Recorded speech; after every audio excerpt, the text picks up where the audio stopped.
Hi friends. Welcome to the Mostly Yoga podcast. My name is Aaron. Welcome to the show. Thanks for listening. Thanks for tuning in, as always. I'm in a different place right now. Or rather, it's the same place. It's the same place, same room, same view from the window outside. And I come to Thailand quite often, at least once a year, for my annual pilgrimage to visit old friends and to just get away from the city for a bit. Yeah, it feels nostalgic to come back. I always come back to the same spot.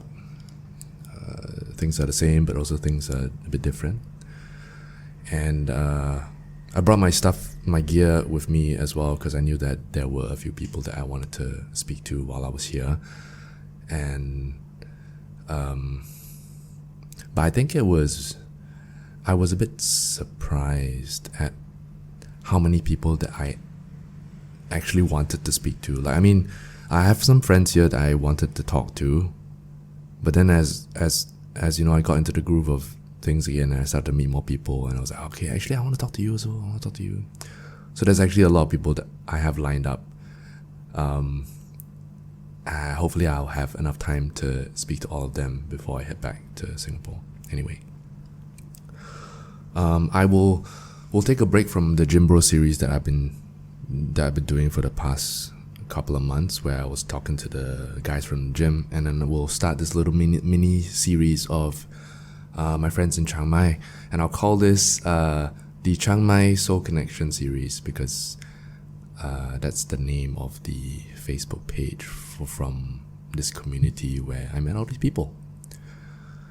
And if you're a long-time listener and you like what you hear, as always, you can always go to coffee.com/mostlyyoga to show your support. If you decide to donate, thank you very much in advance. And if you don't, that's fine also, because it doesn't matter. You can still listen to this for free, and I'm happy to keep making this because I enjoy talking, and I enjoy listening, and I enjoy just creating this, you know? So this is always gonna be free. But if you want to give me some pocket money for my efforts, much obliged. Anyway, my first guest to kick off this series is going to be Craig, who I've had the privilege of meeting during a ceremonial flute making workshop a year ago. I won't go into the details. I just we met at a thing, and then we reconnected again, and then one thing led to another, right? You know how it is. So the stuff we talked about is just like his life in Chiang Mai, his spiritual journey, and some other crazy stories about demons in a bucket and his adventures in Peru.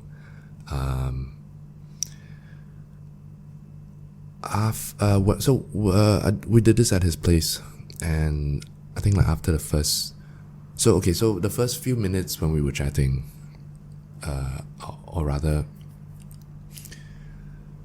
we started chatting and all that. Then I think he goes on like a hour straight of just talking about all this wild shit.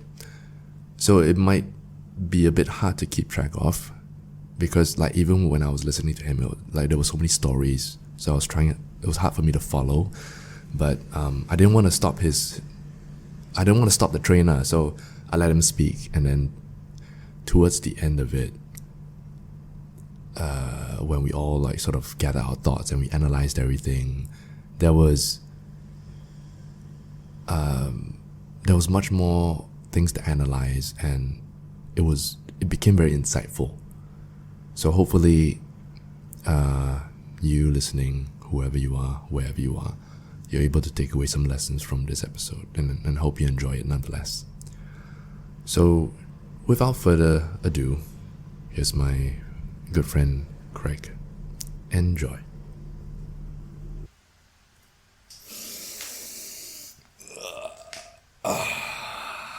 Today's a very special edition We're overseas today. Wait, let me. Right. Test. Okay, I think can. Hello. Okay. I am with. How do I open this? Okay. Craig, welcome. Thanks for inviting us to your house. We met yesterday at the dinner place. I was supposed to meet Jackson, who's here today also, sitting behind us. He's going to be our acting Jamie today. So, just to paint the picture, I'm in Craig's house. There's a nice cute dog outside, a nice cute cat inside somewhere. I'm going to be chatting with you today, and then Jackson's behind me chilling. And at any point, if he wants to chime in, he can. And if we need to Google stuff, he's there for us also. Yes. Okay. So Craig, thanks for coming. Thanks for being on this thing. Like you're kickstarting my Chiang Mai episodes with episode 1 of you. Cool. And then you can kickstart my episodes with episode 1. Right. Of anything because ever. Like how today started was also because as much as I wanted to talk to all the people from here since I'm overseas. And then when I met you and I met Jackson, I was like, okay, let's do a podcast. Then you told me you were going to start doing your own. And then one thing led to another. And then like, here we are, like just one day later. So it's very exciting. It's very fun to especially what we talked about yesterday where, okay, some backstory, like we met at a flute making workshop. Like ceramics workshop. Yeah. Yeah. And then I went with Jackson. He's already meditated. I went with him, and then we met you and a few other people, and we hit it off. We were hammock guys sitting at the back, right? Smoking Being cool. Cigarettes, smoking cigarettes. Yes, of course. Yeah. And then we started to hit it off, but that was during my last few days in Chiang Mai already. So I was heading back. That was like a year ago, bro. Yeah. Right? It's gone quick. Yeah. We kept in touch. But not as much, like we knew each other. I added on your Facebook. We didn't chat. But then when Jackson told me like, hey, Craig's coming for dinner, you remember him? I was like, yeah, the guy from the thing. And then we chatted and we caught up, and like conversation always flows with like-minded people. Yeah. Right? And you told me you shared with me some stuff, I shared with you some stuff, and here we are. Yeah. Yeah. It was a really deep conversation. Yeah. Like, suitable for the position that we're in. Yeah. And the things that you shared yesterday, I mean, we're still new friends. I don't know much about you and you don't know much about me. So like the things that you shared with me yesterday about a bit about your life, about your time here, your experiences with the Gibbons, and your experiences with, how should I put it? Natural medicines. Yeah, there you go. Right? Yeah. How do I even begin to, or rather, just a very generic question to sort of get things flowing. Yeah. Tell me about what led you to come here. Yeah. Is that generic enough? Yeah, definitely. No, it's perfectly generic.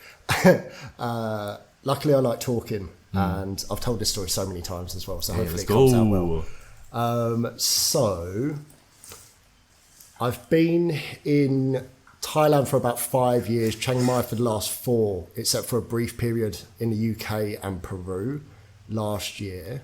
Yeah, put a pin on the Peru stories. Yeah. And so I came here on holiday a couple of times just as a young guy, just being irresponsible and wild as boys do. And then the third trip that I came here, I came with a friend who was way more into spirituality than he was partying. So I forced him to go to the islands and party with me for a few days first. And then he dragged me to Chiang Mai. And I wasn't that fussed about it. And then when we got to Pai, I just completely fell in love. And before that, whenever I'd left Thailand, it always felt like I was leaving home rather than going home, like back to the UK. But then after this like experience in Pai, there was one day I was just sitting there and I was like, I'm definitely doing something wrong in my life, that this is happening all the time. And yet for me, it's like a few days that I've had to spend like all year saving up to do. But I just kind of let it go, sort of. This was like 5 years ago. Yeah, so this was like 5 years ago. But I kind of let it go, jumped on the plane back to England, but I just fell into an obsession of, like my boss at the time had agreed to give me like a sabbatical for 6 months to go travelling. I was just like constantly just planning and saving to the detriment of my actual work. So I went from running like a successful team of recruiters, like in a fancy office in London, to like, and we were like winning awards and hitting target every month. And then as soon as I got back from Thailand, I was doing like 0 deals a month, and my whole team was doing like 1 deal a month between all of them. And it was just like, I was just so discombobulated and distracted that it was starting to become a problem. And then while all of that's going on, I had a friend in another department called Ed, thank you Ed, who sent me a LinkedIn job advert for a recruitment consultant in Bangkok. It's basically the same thing, just different industry. So I applied for that, and within like a week and a half, I had that job. And I ended up flying to Thailand and moving out here like a month later. Okay. This kind of story sounds so, like, there was no resistance. It was just like one thing led to another, and then before you even knew it, 1 month later, like, oh, I got a new job in a new place, all sorted out. Yeah. Damn. Like everything good that happened in my life was not my plan. Yeah. Yeah. It's always just accidents. Like even getting that job in London, I come from a small village, and getting that job in London was just like my cousin texted someone. They interviewed me like a little while later. I never even planned on working in London. It was. And so, yeah, I had the same thing with Bangkok. I got to Bangkok and I was there for about a year working for this recruitment company. I got to go to Singapore, got to go to Vietnam. But the whole time I was there, I was enjoying like the party life of Bangkok and the nightlife and everything. And I was overdoing it. And so I ended up, being given the opportunity to find another job. And like the boss that I had at the time, he kept my visa open. He paid me for like a few extra weeks after I'd left, gave me time to find new work, did, not testimonials, like references for me and everything. Yeah, he was really, really sweet, which considering the aggro that I brought to him was like totally unnecessary, but it was my first taste of like how Thailand can like change you. Right. Like it was a very compassionate approach to the situation that I wouldn't have necessarily been treated that well in the UK sort of thing. And then within a week of that, I found a job working in a drug rehabilitation centre in Chiang Mai. So it was like a luxury rehab. There'd be like models would come. It was like thousands and thousands of dollars a month. And what was your role there? I was working as an admissions manager, so it was basically a sales role. Okay. So I would do like basic screening on people that needed help with like drug addictions, depression, anxiety, PTSD. And then I would do all of the logistics side of it, getting the payments, helping people with flights, dealing with family members, dealing with getting reports from their doctors. Just from like the first time that someone sends in a message saying like, I'm addicted to cocaine, can you help me please? To them actually arriving in the centre in Thailand. Like I just took care of all of that. This is for locals or for anybody No, else? it's international. Yeah, so it's overwhelmingly American, Australian and UK. Oh. Yeah, there's quite, especially before COVID, there was like a decent sized scene here.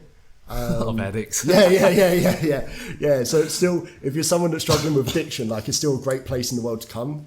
Makes sense. Yeah. Makes sense. I mean, this place has always had an element of healing to it. Yeah. Okay. Yeah. Go on. I think there's something about Being around nature and that kind of thing. Yeah, there's like a groundedness and a humility that's like in the people and in the air. So it's a good place if your head's a mess to come and try and kind of get it together. I agree. Yeah, and then try and take that back home to wherever you've come from or something if you can. But yeah, so I got this job in the rehab, and the whole time I was still dealing with my own addictions. But I managed to fly under the radar for a while until I failed a drug test after a big breakup, and I ended up getting clean off all like alcohol and drugs for like 6 months, doing like traditional therapies and going to like 12-step like Alcoholics Anonymous style groups. And then 6 months in I just caved and I was like, no, I can't do this. And I just like went back off the deep end, and I lost the job in the rehab as well. Again, they let me go very compassionately and gave me loads of support and gave me loads of like free therapy and so again it was just like I got let go Thailand style, like Chiang Mai style. Like I got taken care of. And then, yeah, I kept going to like the 12-step like NA meetings, and someone there had seen an advert for a for an ayahuasca retreat, and they thought it was yoga, so they were going to go. Then they realized that it was all like plant medicines, so they thought they can't go because they're in recovery, they can't take any substances, anything like that. And at that point I was still going to the meetings but still getting high all the time as well. So that was kind of irrelevant for me at that point, and it was the only thing I hadn't tried. And I'd done all of the research I could about plant medicines without taking them. Like I'd watched all the YouTube. Like it was getting to the point where I was just seeing the same old information. And so when this came up, I was like, this is perfect. I've just relapsed. It's not far from where I am. Like it was easy to get to. And so, yeah, I went to like meet the people that were going to be doing the retreat, and they seemed really genuine, and like their hearts were in the right place. And then that was like 2.5 years ago, and COVID, it was like in the early days of COVID still. But yeah, I had that Aya experience, and then that kickstarted like the kind of second chapter of my life that's kind of started now, where it's just doing a lot of plant medicines, a lot of meditation. I kind of like changed my career, started working online. I got to travel to Peru. Yeah, the last 2.5 years has been like a whole. This is with K and Dow. Yeah. K been Dow doing employee. this for quite a while already. Yeah. Because when I met them, I guess it was around after COVID, but like still you had to quarantine before you could, like you had to come here, stay like a week, then you can travel again or something like that. Yeah. So it's during that time when I met them. Yeah. So I think they'd already been doing it for a few years when I met them, like as well. I'm sure. And so then. Wait, okay. Tell me about. So this is the first time you did Aya. Yeah. How was that like? It's mental. So at the time I was. Okay. Yeah. How was it like? What kind of space were you in? Mm-hmm. And what was the takeaway after? So the space I was in was that I was still hurting madly from a breakup. It's a horrible time to indulge in this. It's a horrible time, man. Yeah, like everything's at the surface. Yeah, you know so what I mean? It's the best and the worst. That's true. Like a lot of people. Trial by fire, lah. You want to, it's gonna show. It's gonna come up. It's gonna come up, lah. You know. Yeah, I think at that time as well, I had this very like warrior attitude to it of like, let's run into the darkness and like battle those demons and everything. And like a lot of people will say like, oh, I can't go do any plant medicine because at the moment I'm going through a breakup or whatever. And I'm like, bro, it's the perfect time. Like as long as you've got some friends around you and whatever, and you've got some people to take care of you and stuff, it's the best time. But if the medicine's calling you. But yeah, at that time it was like really strongly pulling me. I've just relapsed. I'm like back on drugs again. I've lost my job. Like everything had just kind of fallen to shit, and I was just angry. And so that's the space I was in going into it. I was in such a poor space that I ignored all of the diet advice. I ate KFC every day for lunch. I ate McDonald's every day for dinner. And I smoked weed every day. And I was someone that only ate McDonald's like once a month, even with all of my crazy addictions. But because I was just trying so hard not to drink, not to do any like hard drugs. You compensated. Yeah, I compensated with the food. So yeah, I broke every dietary advice, which I've got better at since. I'm definitely not perfect at it. But yeah, so I went into that, and the first night, it was essentially, I don't know, say 6-7 hours, and halfway through you have a first cup, and then halfway through you get offered a second cup. And so the first cup, I drank it and I lay down, and I was just pissed at everyone who made a sound. Like if someone was singing, I was like, fuck you, you're not meant to be singing. The facilitator's meant to be singing. If someone was laughing, I'm like, what are you laughing at? Like, everything annoyed me. And I wasn't getting any visuals. And so I'm like, it's not even working. I'm just angry, blah, blah, blah. And then I drank the second cup, and I kind of came up with like an attitude, like, yeah, give me that fucking cup, because I was just like so angry and not realizing that I'm in it. The second cup is 7 hours later, or what? Like 3 hours, 4 hours So later. the first one, you felt fine. I Felt something, but it was still you. You were still you. Yeah, I felt like it wasn't working, but what I didn't realize was what it was doing was really getting all of the anger up.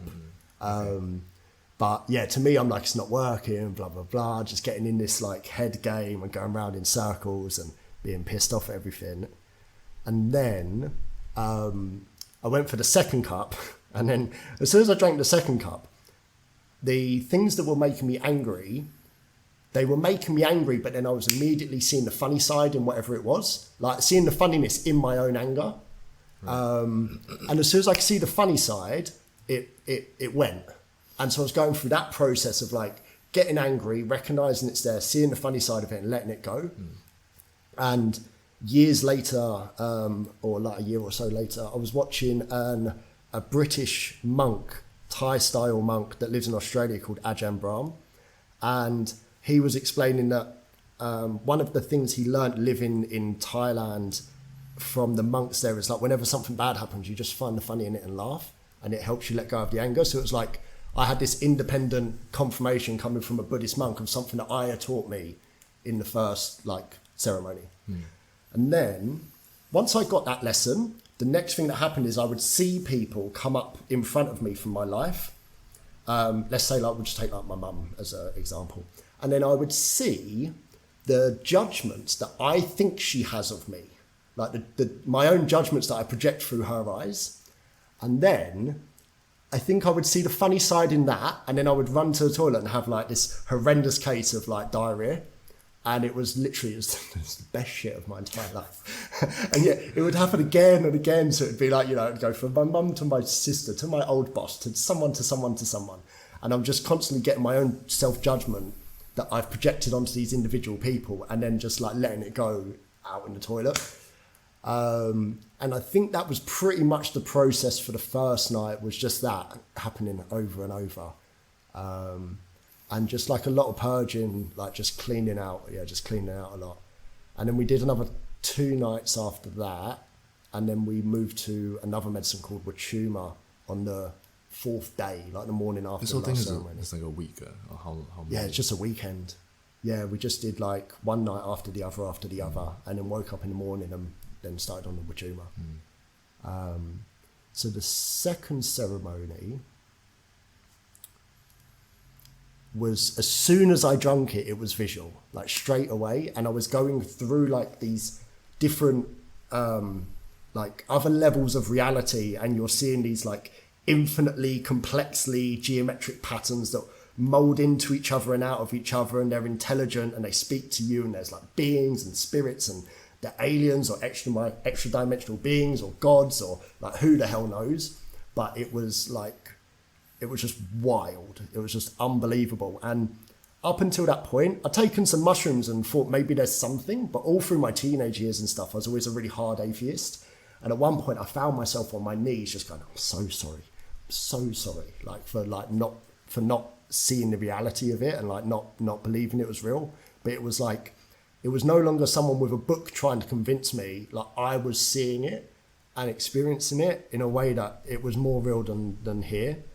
And yeah, they just showed me like the most beautiful stuff you've ever seen in your life, like just these giant columns of like meaning and patterns and like animals and like giant great halls and like I can't even put it into words, but it was like there was such incredible beauty in the universe, and I am part of the universe, so I've got that beauty in me, and that helped me a lot with some of the like the kind of self-hatred and the like the kind of chronic attacking myself. And then as I'm having this like experience of how fucking amazing the universe is, the lead facilitator, this guy, he's in the center of this big circular room that we're doing it in, with this domed roof that's got perfect acoustics, belting out a Tibetan mantra that's been put to music by a monk that he knows. And as he's like singing with this like devotion and like just sheer like glory to all creation. And then I start hearing the voice of like this like self-critical voice that's like there for everyone and has always been there, but throughout life has taken on different people's voices, even though it's all the creation of my own mind. And at this time it was the ex-girlfriend that I was like trying to get over at the time. And it was just all of the worst things that I've ever said to myself and she's ever said to me and anyone's ever said to me just coming through like, you're a piece of shit, you're shit dad, you're this, you're that, blah, blah. Louder and louder and louder the harder he's singing. Until eventually it becomes so loud in my mind that it starts erupting out of my mouth. And like I couldn't breathe. It was like, it felt like it was going on for like minutes. Like it was going on for ages where I was just purging so hard that it's coming out of my mouth and my nose and I can't breathe. And I had to pick up the bucket and like run out of the room to get into the fresh air because it's just all thick and hot and sweaty from all the like just the madness that's going on in there. And I run out into the fresh air and just like puking all over the floor. And there's a couple of people that are outside looking at the sky that start cheering me on. And I'm just puking out this voice. And then after that, it was just a lot of I think it was just a lot of loveliness after that. Do you know what I mean? I'd done the work for that night. And after that, the voice like disappeared for like 6 months or a year. It would come back every now and then, but it was like this whisper that I could just be like, and just like blow it away in the wind sort of thing. And then the third night,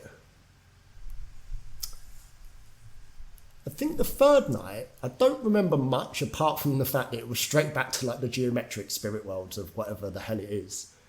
And it was just a lot of like, you can do it, basically.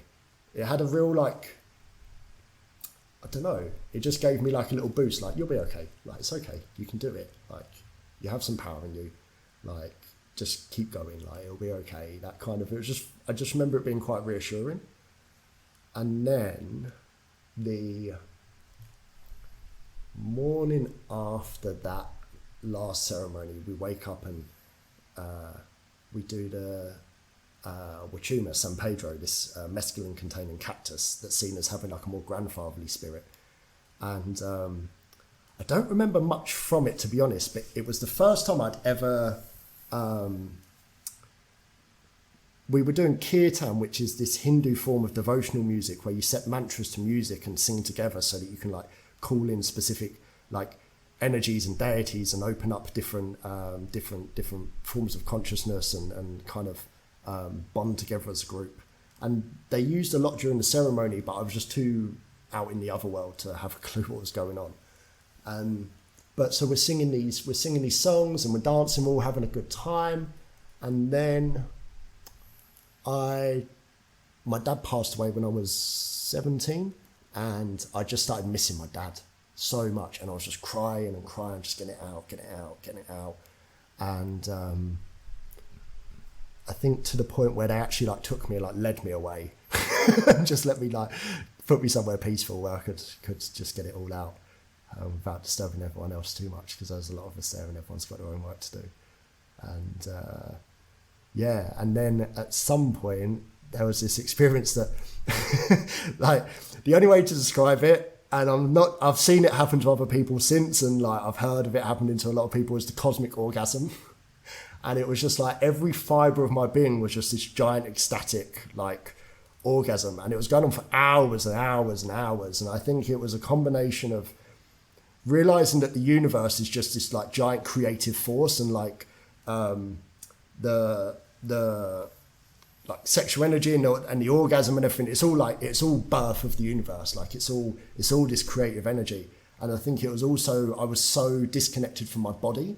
So not only was I like connecting to like a deeper factual basis of the universe, but it was also like I was reconnecting with my own body, which had loads of shame in it and just general, you know, like when you're growing up in like industrialized, digitalized areas, you are just constantly in your head. You think you're in your head, like you think that's where you exist. You always got some screen pulling your attention that way and an advert pulling, and you're just, you know, just so disconnected from my bodies to the point where like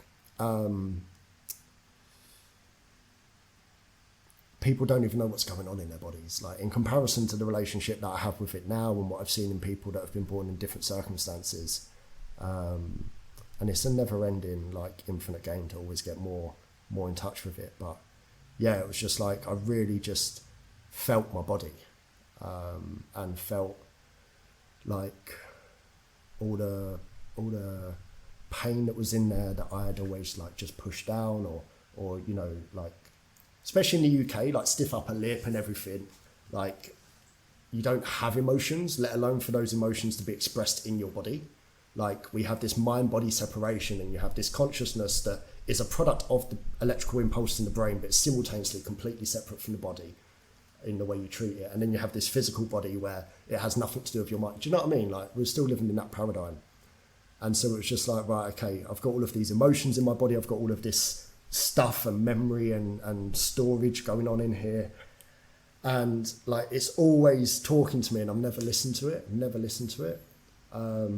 And from there, especially these meditations from Ajahn Brahm in Sydney on YouTube, yeah, that kick-started just like building a relationship with the body where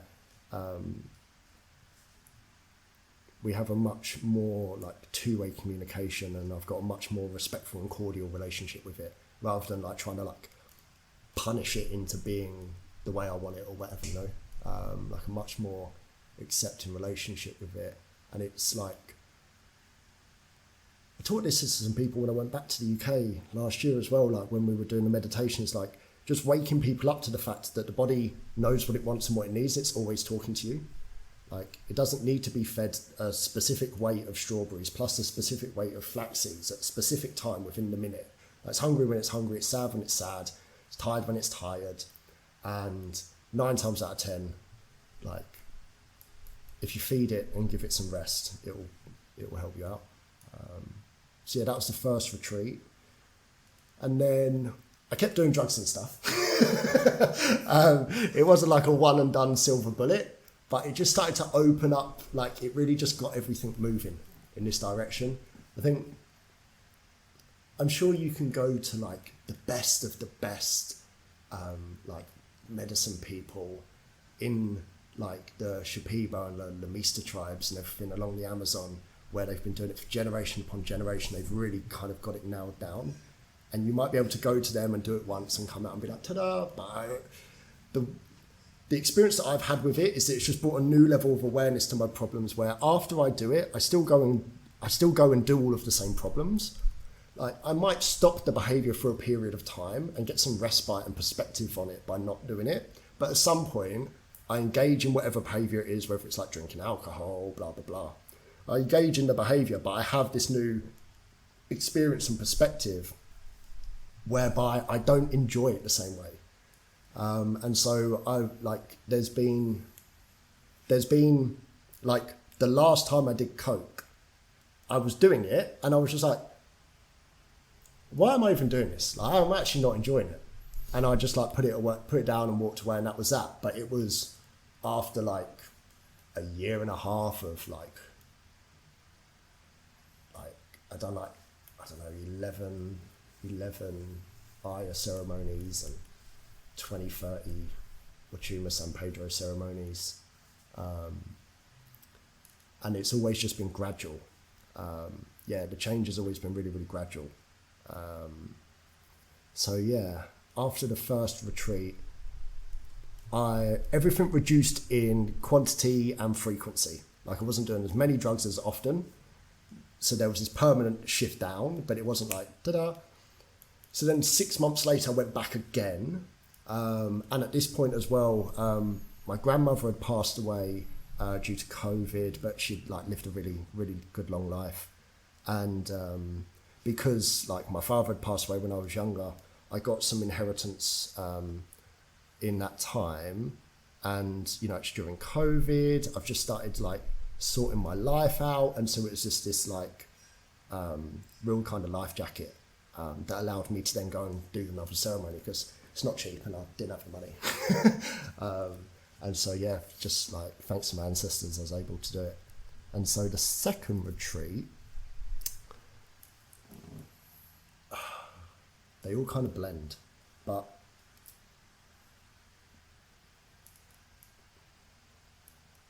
on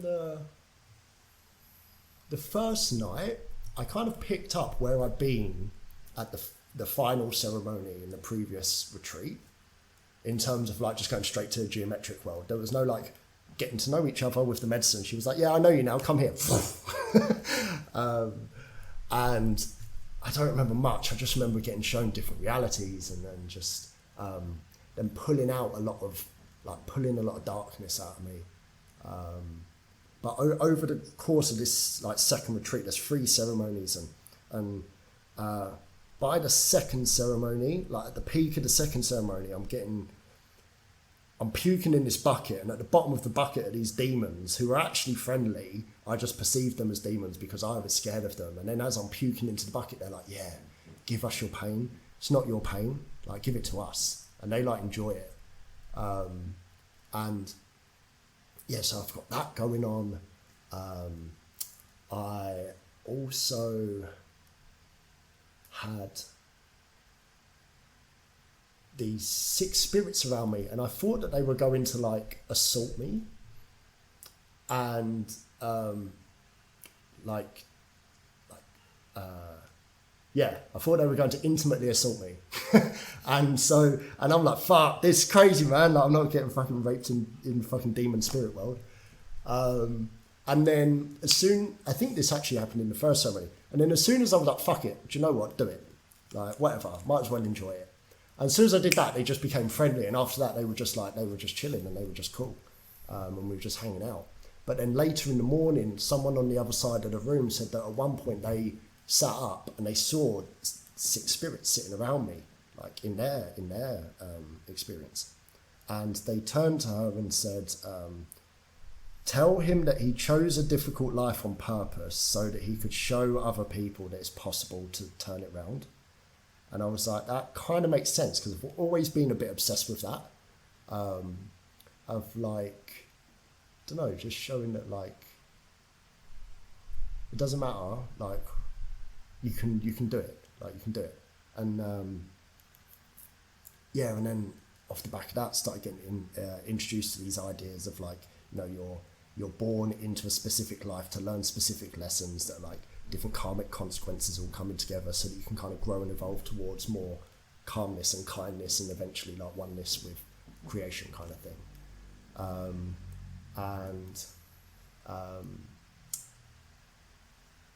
Yeah, so I had that experience, and then the main thing out of the second retreat was just getting pulled up these different levels of reality and like seeing the different worlds. And like at one point, like Dao was singing, and I saw this like heavenly realm where there's these angels, and they're just dancing to creation, like to the glory of all creation, using the music that we're singing in ceremony, and they were like really grateful for it. I've just been shown a lot of beauty, and in the process you're purging your resistance to that beauty kind of thing. Like I think I've experienced so far with this is like the purging is less so that you're getting the shit out of your body. What you're actually doing is you're purging your resistance to that fundamental loving force of the universe that comes out of the infinite like space of your heart. And that realization seemed to help a lot, because it helps a lot with letting go of the resistance, because you're not actually fighting against the darkness. It's like the darkness is just resistance to the love, and so you're just like letting go of the darkness so that you can experience the love. And then at one point it was like I was going up these like levels and levels and levels and levels of reality, and to eventually like I see this like egg, embryo, mandala thing that to me, I was just like, oh, this is like the center of all creation. Like this is what it all emanates outwards from. Like this is like God, but obviously it's not a dude with a beard. It's like this thing. I don't know how to describe it, but like at this point, I've already had the spirits are saying to me, like these kind of like other like spirits, they're saying to me like whether I've got my eyes open or closed, the geometric patterns of everything is everywhere. And I'm like holding onto my pillow for dear life, just like, please something just remain of the physical world. And I'm watching all of the patterns crawl over my pillow and like swallow up my pillow in patterns as well. And then it starts going along my arm like I'm fucking Neo from the Matrix. And I'm becoming the reality, like I'm becoming the geometric patterns. And the spirits, they're like, if you want to join us and become one with us, then you're gonna have to just like fucking accept that you'll go shit yourself, go crazy and die. Because those were my three fears at that point, was that I was so fucking out of my like body and out of this reality that I couldn't get up and get to the toilet, but I desperately needed to shit. and then it turned out it was just a fart after all this drama. And then obviously I was scared that I was going to go crazy and that I'd never come back from this, and I'd blown the circuits in my brain, and I'd done what my mum was always scared that I was going to do. Bless her. And then obviously I thought I was going to die. And they were like, well, you've got to accept that these three things are going to happen, and then you can join us. And I'm fighting it, and I'm trying to crawl to get out of the room, and then I'm like, I can't make it. I'm just going to crawl back. And then I'm just like, fine, fuck it, I'm just gonna shit myself and go crazy and die. And then like, as I like fucking accept all of this ball of source energy, like I become one with it. And at that point it's just like, wah, and like nothing exists and everything exists, and I've no idea what's going on. And it's like that movie thing where you die and your whole life flashes before your eyes, but I'm also getting like all of reality and different worlds and this world, and like, to be honest, at that point I haven't got a fucking clue what happened. The only thing that I do know is that I'd been really loud and shouting and screaming and singing and everything, all ceremony, and that was the point where I finally shut up. And then they said, like the others said, for the rest of the ceremony I didn't make a noise, like I was just laying there. And like, the only awareness I have of it is that it seems like as I was coming out of it, is that like at one point I was like in the eyes of one of the dogs that lived at the retreat center, and I was like watching what they were up to at that moment. And then like my nephew, I was watching through my nephew's eyes as he's in England, like when it's still daytime, and I'm going to like different places. And then at one point I'm in this reality that it is this reality, but it's just the light version of it. So like you would be in this room now, but it's all just made of light, and it's like the other reality that's on top of this one that you can't normally see. But I'm in like a slightly more one of that, where it's a little bit more detached, but it's a big Tibetan temple hall with Buddha, and it's all made out of like purple mauve lights and pinks and like, and I'm just like, right, okay, I don't really know what to make of this, but I definitely need to go to Tibet at some point, which I haven't done yet, but it's on the list. But it was kind of confirmation that I needed to go there. And eventually, slowly, I float through these other realities back to this reality, and I'm like, I was just like, okay, I've got it now. I get it. Like the stuff that I came here for this retreat got dealt with, and I found that with all of my retreats is what I came for got dealt with on the first night. And then the other two nights just going deeper and deeper. And then some like really deep, like child trauma abuse stuff came up for like a brief moment in that trip. And I was like, fuck, I'm in for it tomorrow night. Like, this is what it's going to be about. And I was really fucking scared going into the final night. And I said to the facilitator, the leader, I think I'll just take half a cup tonight. And he was like, yeah, probably. Because it was unbelievably strong, like so much stronger than anything I've had before or since. And a tiny little cup. And I had half of this tiny little cup. And again, as soon as I laid down, I was already like off. And I was like in this reality. And I'm watching these like light shamans that like they're in this world that's made out of light. And as far as I can tell, it's like something relatively afterlife-y, but they're all just sitting there just chilling, and then they see me, and then I come down and I'm like with them on the floor, and they're all just sitting around me just cross-legged like we are, and they're just like patting me and stuff, and they're like, don't worry, you're going to be okay. And I'm like, are you guys going to look after me? Yeah. And they're like, yeah, we'll look after you. And I'm like, all right, fucking come on then, let's go. And we had to go to do this deep shit. And it's like, it's a long story, but it's like a memory where I don't know if it's true, and if it is, the implications are really big, but at the end of the day, it's done now, so who knows whether it even matters, and like, I have no clarity or any answers, and all it was showing me was that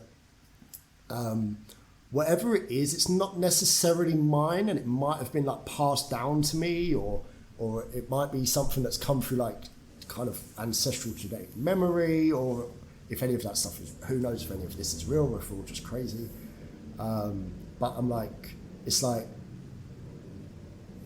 it was showing me that it might not necessarily happen to me, it might happen to like other people, and that the main lesson that I got from it was just like compassion and understanding. Like, there's some people in my family that have got some issues. I weren't the only one, and rarely the case, but it was just like a bit more compassion. Like, yeah, it's not just your issues, Craig. Like, everyone's got some fucking issues, and everyone's had shit happen to them, and like whether this stuff has like happened to you, or whether it's happened to them, or whatever is a bit irrelevant now.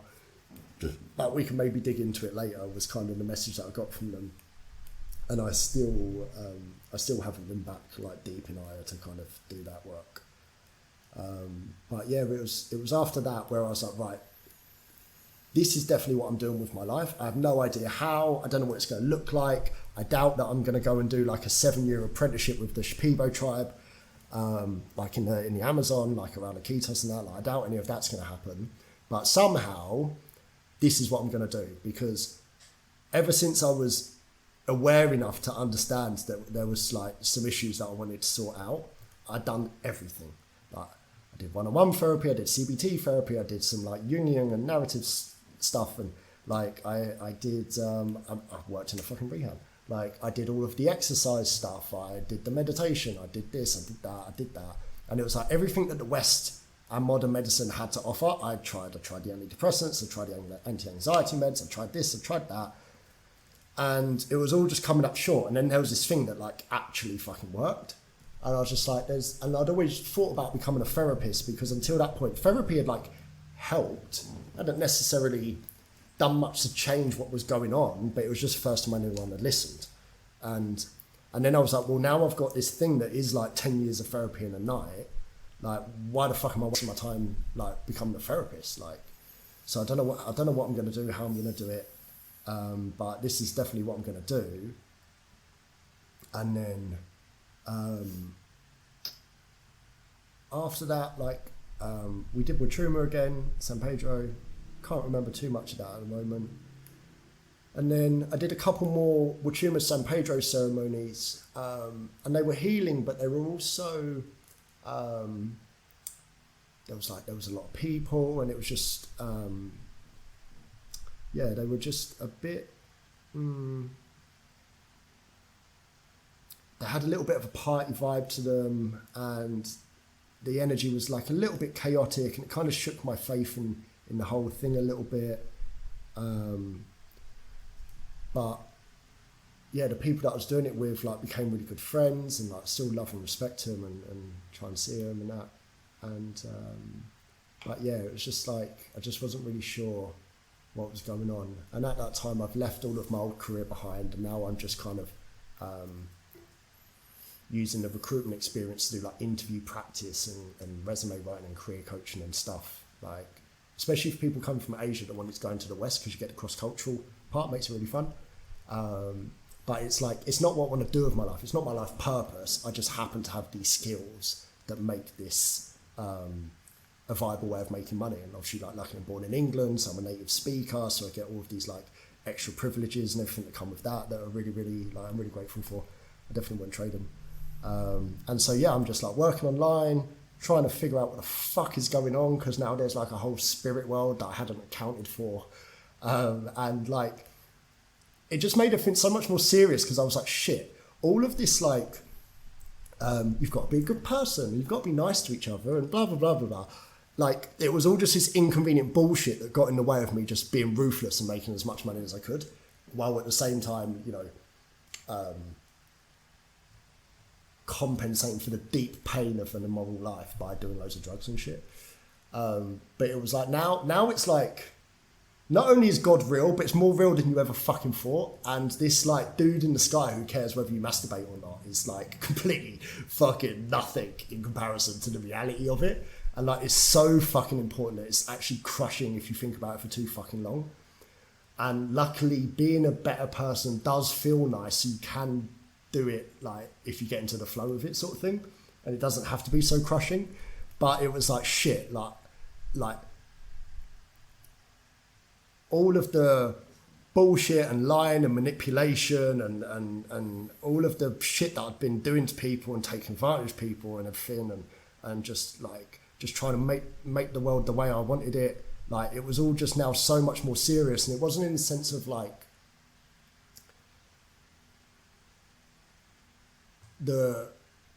not so much the guilt, like I'm still working on that, but it wasn't like in a kind of like, you've been a bad person, you're going to go to hell. It was more of like, fuck, I didn't realise how fucking important it was to like be like loving and kind. Like, I had no idea how important that was. I thought it was just like a nice thing that's great if you're fucking pussy. Do you know what I mean? Like, yeah, it's for fucking idiots. And then it's like, nah, man, it's so fucking important, like, how, like, I can fucking recycle and I can, like, eat vegan and fucking be all nice and fucking whatever. It's fucking great. But, like, how I treat you when you're sat in front of me is so fucking much more important than all of that. Like, it's unbelievable how important it is. And it was, like, the thing that I got out of it was, like, out of this second ceremony, this second retreat was, thank you, I love you, good job. And it was like, just say that to people all the time. So it's like gratitude, encouragement, and thank you, I love you, good job. Oh yeah, love. Yeah, so love, encouragement, gratitude. It's like, so it was just like real simple. Like, just do those three things. And I found that people find those three things really patronizing, especially if you tell people well done. Like, a lot of times you're like, what, fuck you, who the fuck are you? So you got to kind of like time it right. And it's definitely better for like, with the love you and thank you, obviously, but the well done or like good job, it is definitely like, if you say that to a successful CEO who is in his 60s about something that he did at work, he's going to be like, shut up, Craig, you're a fucking hippie, what the fuck. But if that same man has just cried out the unfelt grief of his mother passing away when he was young, and you say like, well done, like, then they're like, fuck yeah. But yeah, so that's a whole other tangent. But so yeah, it was just like, I came out of it with like, okay, so I've just got to be loving, grateful, and encouraging. And again, it's just like, there is nothing to fix, like, it's all okay. And ever since then as well, we mentioned this last night, with my meditations, like, I'm definitely not like a master or anything, but what it did show me was that when all of this stops, like when the input from the five senses and the thinking, like, what is behind all of those? And instead of it being a concept that I was getting from YouTube videos that I'm then sitting down and like trying to make and trying to get there, it was like, oh, it's what everything is made of. So it is that, like, you're just letting go of everything that isn't it, rather than trying to come out to it, kind of thing. And so that helped a lot. And again, with it worked really well with the Ajahn Brahm meditations, because it's very like simple breath, body, consciousness, no future, no past. And so yeah, so I kept working on all of that, and like the drinking and the drug use and everything is going down. And I'm letting go of like the all of the like addictions and the negative behaviors and stuff. They're all coming down in reverse chronological order. So like the stuff that I'm working on at the moment is stuff that's been around, that I've been doing since I was like 12. Whereas like in the beginning, I was working on like addictions that started when I was like 21, sort of thing. And so yeah, everything's been just slowly reduced in terms of frequency and quantity. So, you know, I'm doing like 0.5 gram of cocaine once every couple of weeks instead of doing like 3 grams every 3 days. But it's still like, everything's just confusing, still is confusing, still is chaotic. I'm just getting comfortable in it. And then about a year after the second retreat, then my friend, Alfie, shout out Alfie. So my British friend that I met out here, one of those guys, you know, when you meet someone and you've only known each other 5 minutes, but you could have been friends forever sort of thing. He wants to do it because I've been telling him all of these stories. So he wants to try Aya. And he's like, I'm going to South America traveling anyway. I want to do it. Where do you think I should go? So I did some research and sent him some places, and he ended up choosing this place called Spirit Quest, which was founded by this guy called Don Howard Lawler, who is like the OG gringo shaman anthropologist, like expert. He passed away in 2019, but his daughter Selva runs it now and like continues on the legacy. And so then Alfie's like, right, I'm going to go there. And then he's like, Craig, come with me. And I'm like, no, I need to be like sensible, blah, blah, blah, blah, blah. And then I had some problems with my visa, so I had to go back to the UK and stay there for 6 months. And I was like, fuck that, no way. So I went back to the UK for like a month and then flew out to meet Alfie in Peru. And so we did Machu Picchu and everything for a week. And then we went down into the jungle to a place called Iquitos, which is a city that you can only get to by boat or plane. Like there's no roads to the city. And it's at like a junction of the Amazon where it comes from like Brazil and maybe like Bolivia or something. Like, my geography is terrible. But it's this like junction in the Amazon, like this trading port that's like blown up out of the rubber trade and all of the slavery and the atrocities there.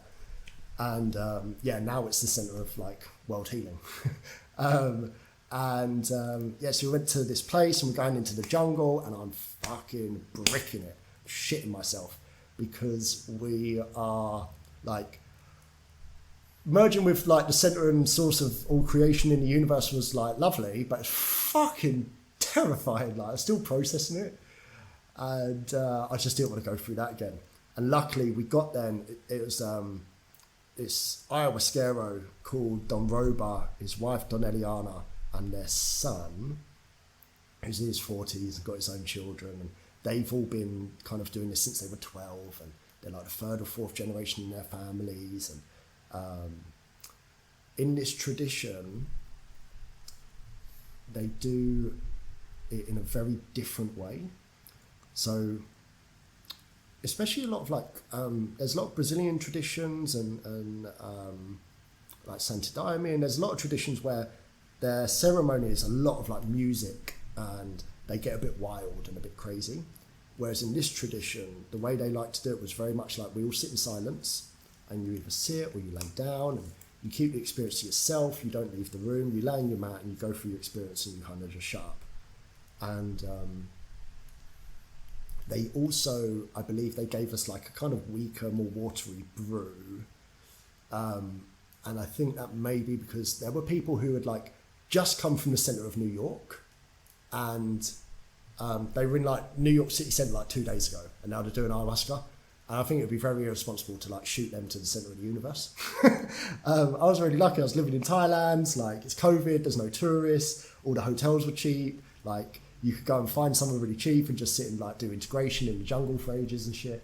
Whereas like, yeah, if you just came from like New York City Centre, went through what I went through, and then 2 days later you're back in New York City Centre again working at a corporate job, yeah, it's not so fucking advisable.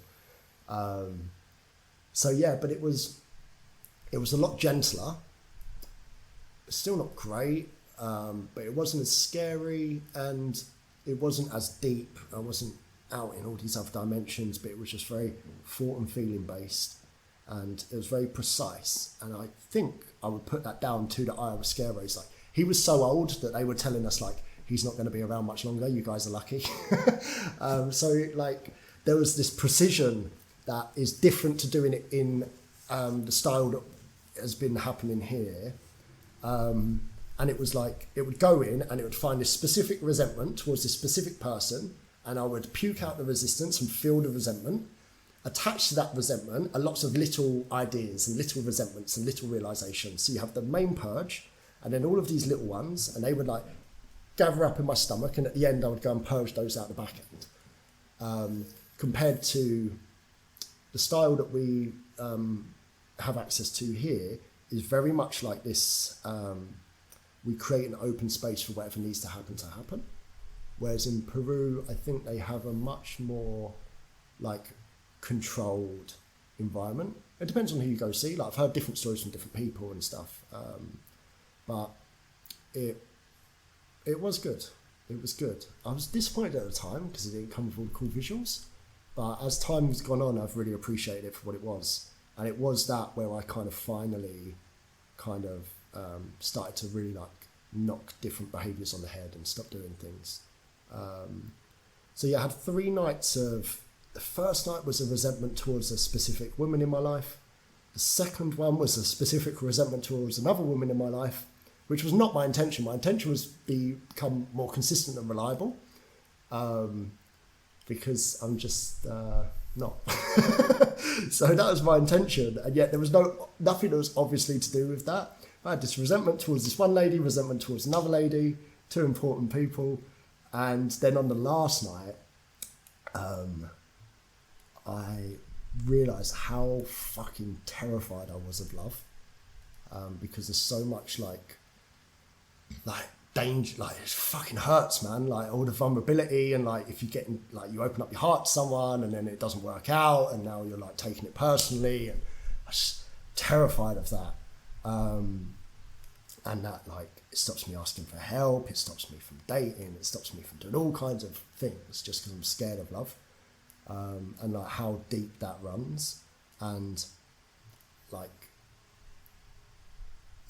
and like how much I missed being in love as well, because the relationship that preceded all of this plant medicine work, it was short and sharp and intense, but it was like we were going to get married, we had like names, we were hoping to have a little girl, like maybe like it was kind of like, but at the same time, you know, I was a fucking raving drug addict. So I wasn't exactly in the best position to fulfill any of those dreams. But obviously it wasn't the right one. And I'd let go of that specific relationship. But what I just really missed was just that feeling of being in love. Like you go and get a massage together and you're holding hands during the massage, walking down the street, you go watch the sunset, blah, blah, blah, blah. All that nice stuff.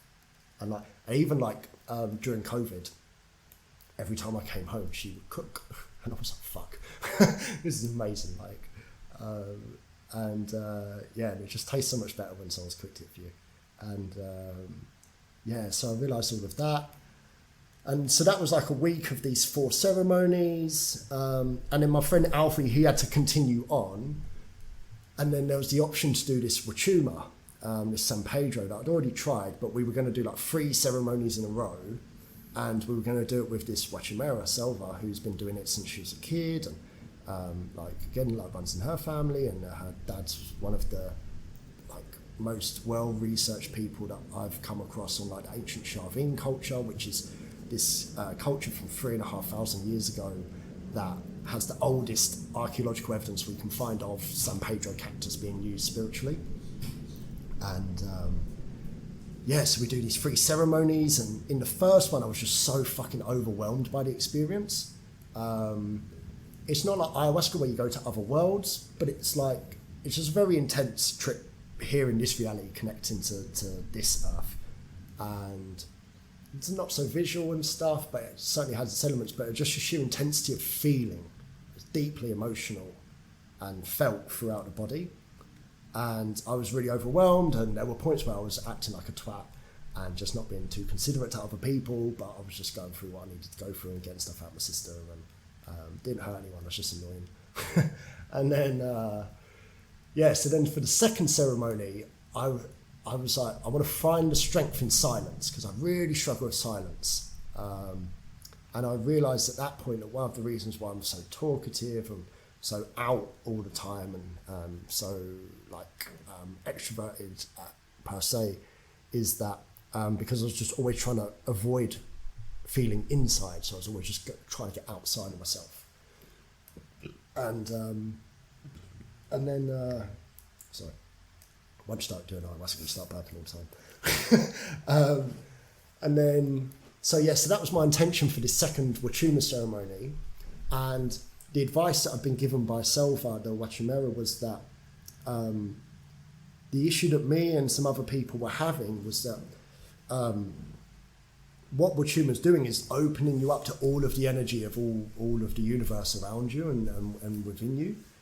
And we get into difficulties because if there's like negative energies or emotions or whatever that you don't want to feel, it's like a handful of salt. And you've got this glass of water, and like this handful of salt is in your glass of water, and it's spoiling the taste and everything. And because you feel like you're this limited vessel, like this body or this glass of water, this individual being, like this salt ruins it. But if you realize that you are the ocean, like you're not just some little drop in the ocean, you're the ocean in a drop, and the ocean's already full of fucking salt. And so this little handful of salt isn't going to make much of a fucking difference, but you're the vastness of the ocean. So that tiny little handful of salt doesn't mean shit. And so the second ceremony gave me an opportunity to practice that, because I was keeping this like silence. And so whenever I felt, we'd get on a boat and drive down the fucking Amazon in a boat while you're starting to kind of come into the experience. And I'm feeling like intense happiness, and I want to turn and tell someone about it, but I can't because I said I'd be silent. So then I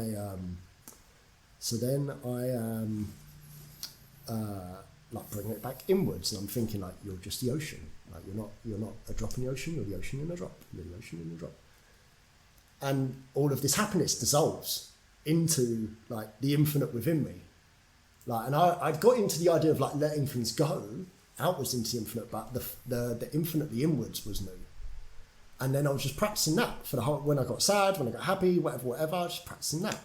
And yeah, I had a really beautiful time, went for a hike, got to swim in a river, jump off a tree into the river, all the shit in the Amazon, got to hang out with a monkey while we were tripping. Don't get me wrong, it's like deep, difficult spiritual healing work, but there's lots of fun moments too, like anything. And yeah, I got to hang out with this monkey. And yeah, I had a really good time. And then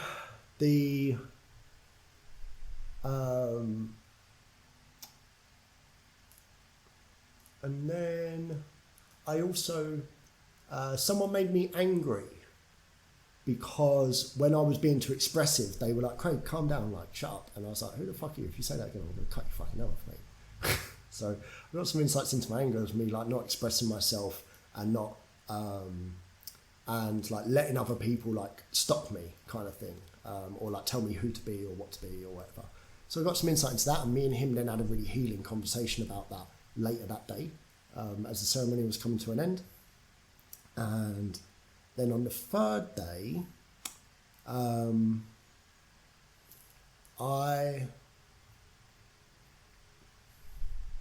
was still suffering with a lot of fear and suffering with surrender a lot.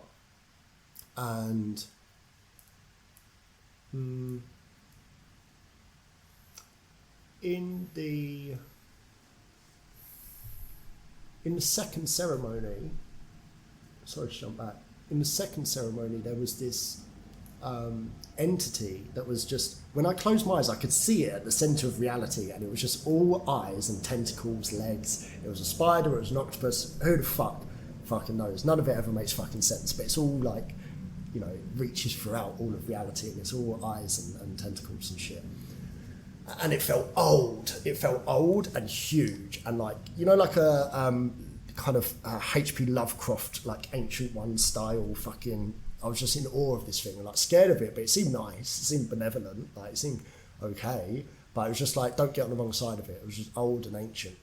And then it's fucking, as the sun's coming down, it's getting darker. Now I can see the fucking thing outside. Like I see the same shit whether I've got my eyes open or not, but I can just see it laid over like normal reality. And then it's fucking coming into my body and shit. And I had to go sit next to the watching mirror, and I'm just like, Salva, I need to know whether this has happened to anyone before, because I've never had this on Pachuma before. On ayahuasca, I'd expect this kind of shit. And she's just like, don't worry, Craig, I've seen many things. And I was like, that's kind of reassuring, I suppose. And she like gave me a hug and like sat next to me and used some mapacho, like sacred tobacco, to kind of like help ground me and stuff. And just like sat there with me and just held my hand and gave me a cuddle and shit. And yeah, like started to relax and everything. So anyway, and the thing that kept coming through was just this like initiation. I'm just like, oh, fucking hell. all right, cool. And yeah, we have the rest of that experience, and it all kind of wears off and process. So then on the third day, I don't remember much of the day apart from just kind of walking around, chatting to people, singing a bit and stuff. And then as the evening comes, I start getting really fucking scared and not wanting to be on my own. But at that time, it was a time where we had to basically go sit in the jungle on our own. So I'm sitting in the jungle, I'm on my own, and in my head, I'm sitting there and I'm a little bit like, I don't know what I'm supposed to do after this retreat. I've got a flight in like a month. I have no idea where I'm going to stay. I've got no idea what the fuck is going on. And I'm just saying to like, at this point, like, I'm like, I don't really know what's going on, but I was just in fear. And I think I was just so in fear that I just couldn't see, hear, listen. I was so in fear. And I'm just sitting in fear on this fucking little deck at the end of a bridge in the fucking jungle. And where it's like the only way to get back to town is by a fucking like 45-minute boat ride or something. And it's late at night and shit. And this girl from New York appears out of the darkness, and her eyes are in the fucking back of her head, right? And I'm not even convinced it was her that was in her body. But she just come over to me and she's just like, Craig, I can hear you thinking from all the way over there. And I'm just like, fucking hell. And she's just like, why can't you stop thinking and just listen? And I'm like, I'm just fucking scared. And she was like, well, just be fucking scared then. And I was like, huh? All right. And she was like, just go lay down in the dark and be scared. And I'm like, all right. And just before she came over, I'd been sitting in the dark, and I'm saying to the spirits, I'm like, this is like the big moment. I've been in Peru, I've been doing all these ceremonies, like I've always wanted to do something. I feel like something has come and like initiated, like something's calling me, and I'm like, can I work with the spirits? And I'm like talking to the trees. I'm like, can I work with you? And it's like the big moment, and they're just like, nah. And I was like, oh, fuck. Like, this is meant to be the confirmation of my life's purpose, and this is what I'm going to do. And these spirits got to give me permission to like serve San Pedro to people. And they were like, nope. I was like, all right, fair enough. And I was like, why not? And they were like, because you're still too scared of us. And I was like, yeah, that makes sense. I'm fucking terrified. And so then this lady appears out of the darkness and tells me to fucking just go lay down and just be scared. And so I go lay down in dark, and I'm just scared.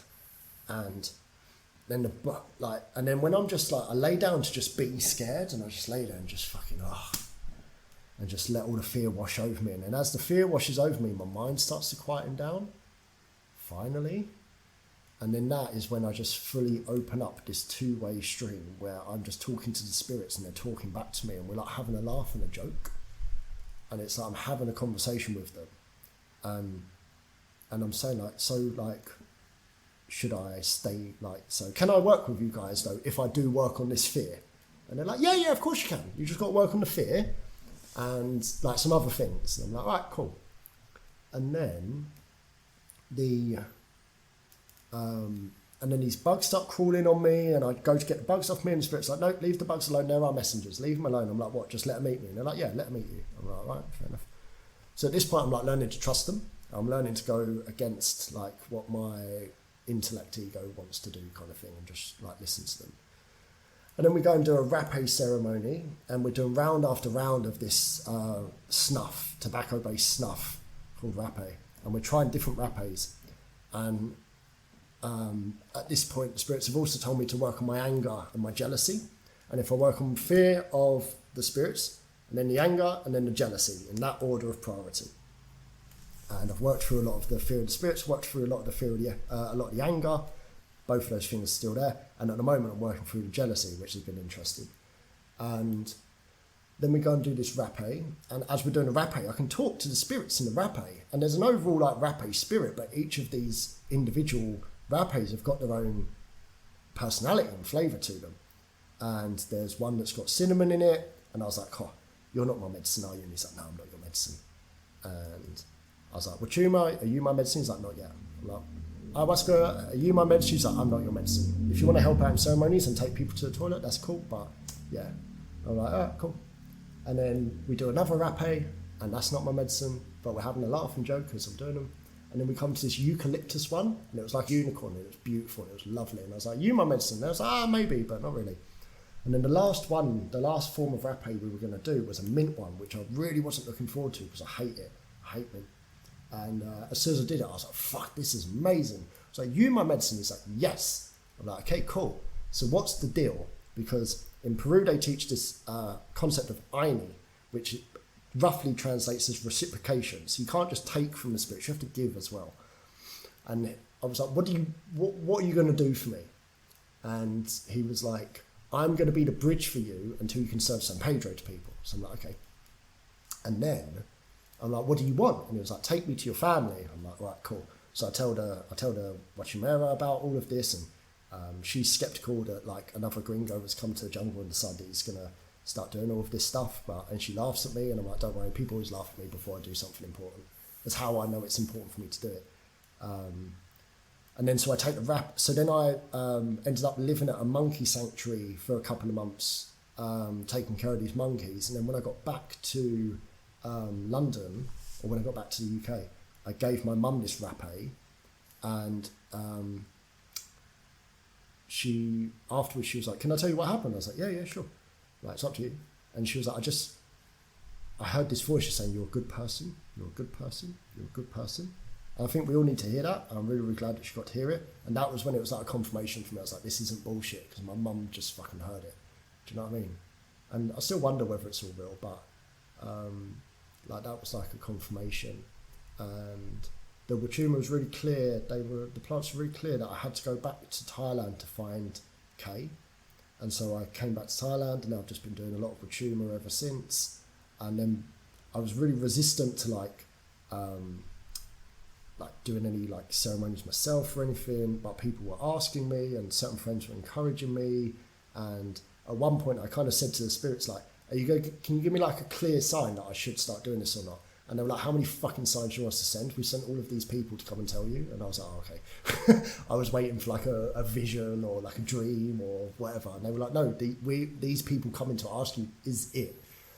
So then I started like helping out a little bit, and led a couple recently and stuff. And so I'm in the early days of just still learning a lot. So just like take people into the jungle who happen to have drunk some Wachuma that they've acquired somewhere, and I just like take care of them while they go through the experience and sing a little bit. And it's been really, really nice. Yeah.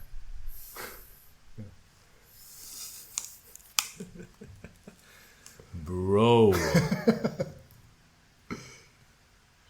That was like an hour. Was it? Yeah. Fucking hell. I'm up to date. There's a wild story. What the fuck?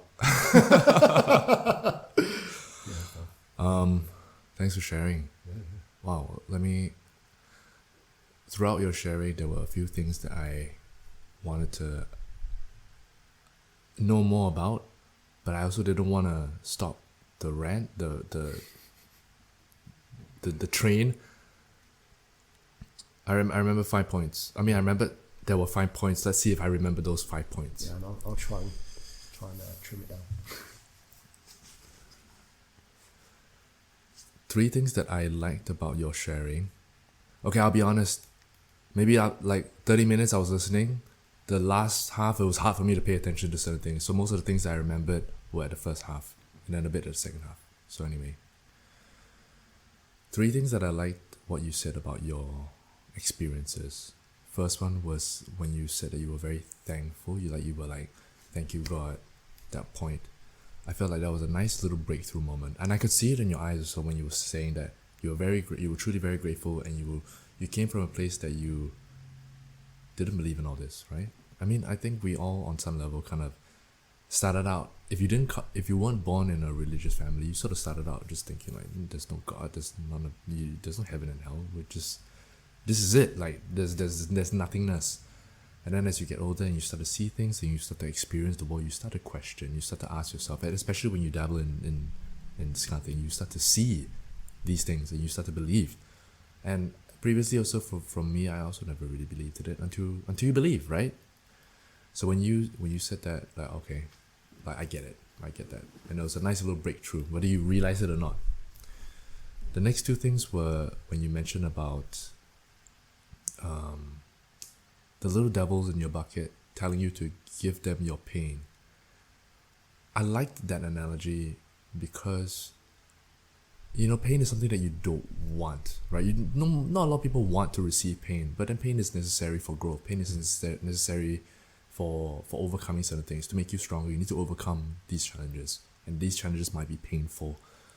And for these little demons, which you thought were scary, but then they weren't, like, these things are helping you in a sense. But these are, like, there to receive your pain, and they're helping you. But it's strange because, like, this is something that you don't want, but someone else wants it. So when you shared that analogy, I thought it was interesting because, like, there are some, like, most people wouldn't want pain, but then these guys wanted pain. They were so happy to receive it. What's so special about the pain that they want? Like, what is the gift that the pain can give them that they want it so much that we can't see? Because pain to us as humans, when we receive it, is a very superficial, ouch, I don't like this feeling. It's a negative feeling. And we push it away. Immediately we push it away. Oh, it's too hot, turn on the aircon. Oh, I'm too bored, take on my phone. Immediately we have a remedy for that. But what happens when we sit with that discomfort? What happens when we sit with that pain? Growth will come from it. And these things, these little demons sort of, when you told me that story, I got that. I sort of interpreted it in that way, where, like, these things wanted it. What's so special about this pain? Which is also like a way of building relationship with your pain. So not so much about pushing it away, but it's about learning how you can manage it, receiving it, learning a lesson from that discomfort, but not like receiving a huge amount of pain at one go. We need to still receive it at little doses. So hence they were little, right? It's quite interesting. Yeah. Let's see. One more thing that you said was, I'm starting to forget. There was one more thing, but I forgot. Okay, moving on to the next two. With the, I think it is like your demons do feed on your pain. Right. But the demon is still you. Yeah. Right? It's not... And they were friendly. Yeah. Yeah. So it's about what we talked about yesterday, about the yin and the yang, about the dark and the light. You need them both. Yeah. Imagine when you didn't have these demons. Who's going to tank the pain for you? It's you. Yeah. Right? But you need the darkness. What? They're in a bucket. They're laughing. They're the demons, right? Whatever idea of a demon is, that's it. And it's dark and it's malevolent. But you need it. You need someone to, I have to give this pain to someone. And it's that, right? And that thing came from you. Yeah. So you have to be aware of your own darkness, right? You say you're very angry, you say you're very in pain or whatever trauma. That's helping you in a way. The demons are helping you, right? Yeah. Yeah. There's definitely something about compassion in there and about befriending the demons. And like, if we talk about the demons in terms of like, like when we colloquially say like my demons, and you're thinking about like addiction to alcohol or whatever, it's when I've given myself permission to like enjoy it, that it has died. That's always been the first step, is like accepting it and giving it permission to be there and being like, yeah, okay, tonight we're going to go out and we're going to do loads of coke and we're going to enjoy it and we're not going to feel guilty about it. And then it's that evening where I just stop enjoying it and stop doing it. And I feel like there's some kind of connection there. And the other thing, they kept telling me it's not yours. It's not yours. Like, it just almost is. Like they were taking it back. Because to claim the pain as your own is a bit narcissistic, in a sense, because this pain is mine, like I identify with it. It defines me. This is my pain, no one else can feel this pain. Only I can feel such sadness. Like, that's a bit narcissistic. Yeah. Everybody feels the same pain, right? Everybody goes through life sucks for everybody. What makes you so special? Like, sure, some, like, other people are luckier than others. Sure, we're gift, like when we're born, we're dealt that hand and we play that hand. Some people are born rich, some people are born poor, but that doesn't mean the richest guy has no problems. Everybody has their own demons to fight. So to say that your pain is better than my pain, fuck you.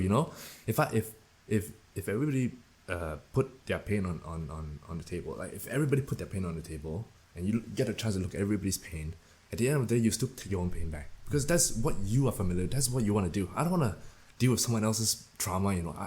Even as much as I resist or I hate my own demons, they're still mine. They're still mine, you know. And I receive them. And you have to, what? You have to have a relationship with that pain. So that's why I took away from that sharing. And then also you said something about how you were trying to find, or you were trying to invite more love into your life because of whatever situation that you were going through. And while you were saying that, what I noticed also was that you were already, you claimed that you were resistant to it.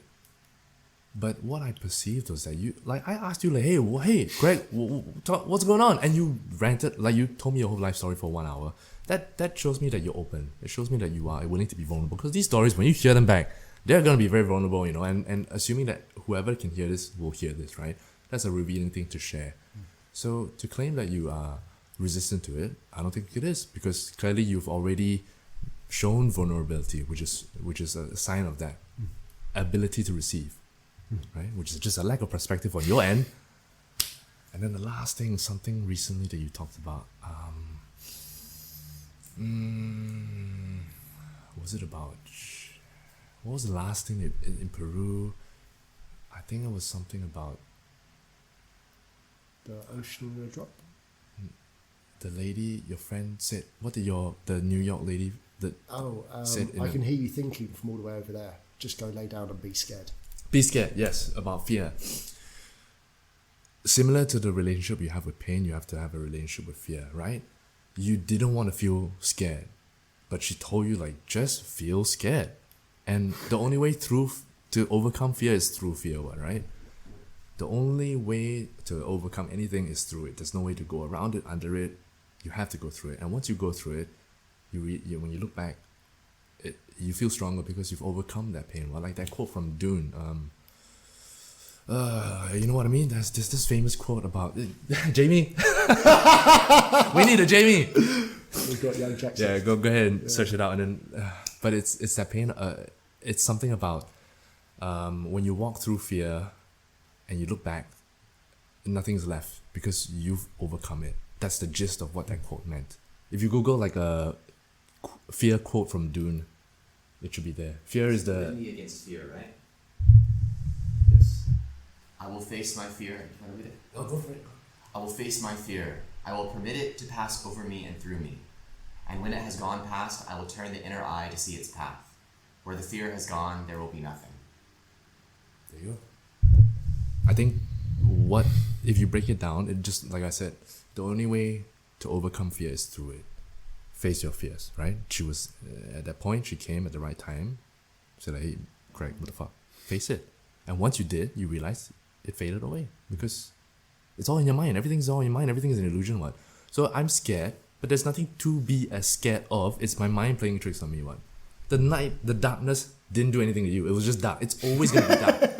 Whether like, now it's dark also. It's not doing anything to us. It's just our mind playing tricks on us, sitting in the forest, all alone, all my fears. And it's just a fear of yourself because you're afraid of being by yourself. There's no one to talk to. There's no one to distract you. The fear comes from us. And we claim that fear. We must, because if we say that someone else made us feel scary, made us feel afraid, someone else hurt us, then that person is responsible to heal us now, to take away that fear. If you made me, if arbitrary fucking Timmy here hurt me, if I said that he hurt me, he is responsible. He must say sorry to me. Otherwise, I can't move on. But if I decided that he didn't do anything to me, I hurt myself. I took what he said and I interpreted it as something negative, and I felt the pain. But he was just being himself. He was just being himself. I'm the one that decided whether it's hurtful or not. And if I take responsibility for that, I can cure myself. I don't need him anymore. So then, whatever past traumas, whatever demons that you felt, whatever things that happened, whatever the world hurt you, the world didn't hurt you. You hurt yourself. And to admit that is painful because now you have to take responsibility for yourself. All this while I've been hurting myself? Fuck, no, it's actually everybody else hurt me. But it's you. You're the one that hurt yourself. But if you take that responsibility, now you can realize that you can now have the ability to heal yourself.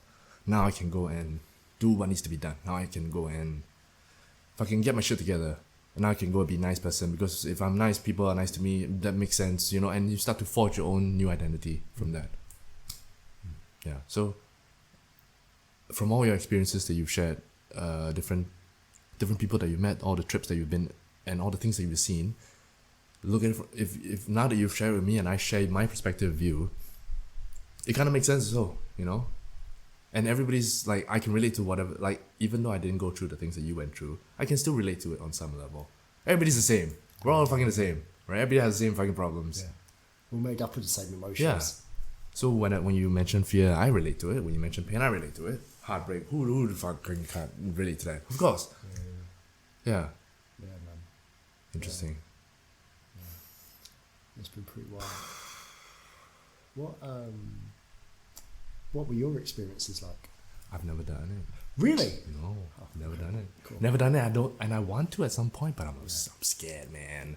I hear your stories. I hear house stories, and I've heard stories. Fuck, man, I'm scared. I don't think I'm ready yet. And I know that at some point, sure, I want to. I'm open to it, but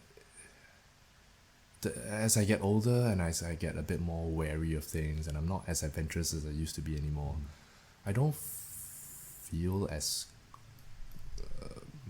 don't feel drawn to do it as much as I would like maybe 10 years ago. I feel like I also don't, like, I'm in a good space now, you know. Previously, you know, you got your own traumas to deal with, and I've overcome them.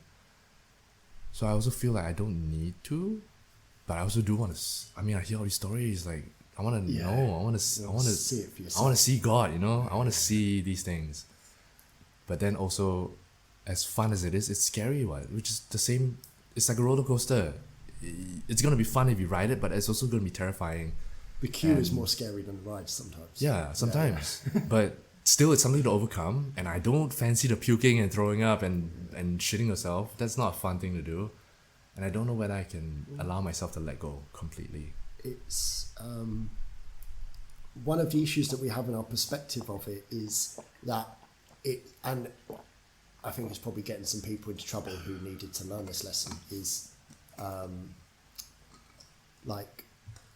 it's a medicine, which means it is for treating illnesses of the mind, let's say. Do you know what I mean? We've had this discussion like loads of a lot of people, they come into it because they want like spiritual enlightenment, or because they have heard that it's an experience that you have to do, or because of like they want to see the stories and stuff like that. And the most important part is like it's plant medicine, and like steroids are a medicine if you have a hormonal issue, but if you've got no hormonal issue, now it's like a drug of abuse. Yeah. And now you're going to like grow tits and get pimples on your back or whatever. But if you're someone with an actual hormonal deficiency or whatever it is that steroids are legitimately used to treat, at this point they're a medicine. And it's not an enlightenment. Like, if you're not sick, tool. don't take it. Yeah. I think that's the best way to describe it. I don't feel like I need to take it. Yeah. But I'm sure it helps. Yeah. But I'm like, I think I'm all right. Yeah. And it's, on the one hand, like, they will call you. Yeah. Like, you don't need to right. make it happen. The only issue is, if they're calling you, are you picking up the phone? Yeah. So it's so fucking, man. That's your heart. And especially when I'm here and I'm around you guys, the phone will ring. So I don't know. I'll see. I will always stay open to whatever the universe offers me. Right. I don't push anything away, and I don't chase anything. That's my new motto now. When it comes to my front door, when the phone calls, I'll see if I want to pick up. And if I don't, then that's my fate at that point. Yeah. And I allow it to happen, right? Maybe I'm too scared, and because if I'm too scared, then it's not the right time. You know, there'll be weird things like coincidences. Yeah, like in my case, I got a little bit of the inheritance just as the first retreat was happening, and then as I was getting called to the second retreat, I got the remaining balance of the inheritance, and then the one that I did in Peru, it was like my friend's and then the visa issue, the visa issue. See, a lot of things, even the whole moving to Thailand also was like a one after another. It just sort of led you to where you are now. Yeah, it's all coincidences Yeah. and accidents. But it's also not. You know what I mean? Yeah. It's all meant to be.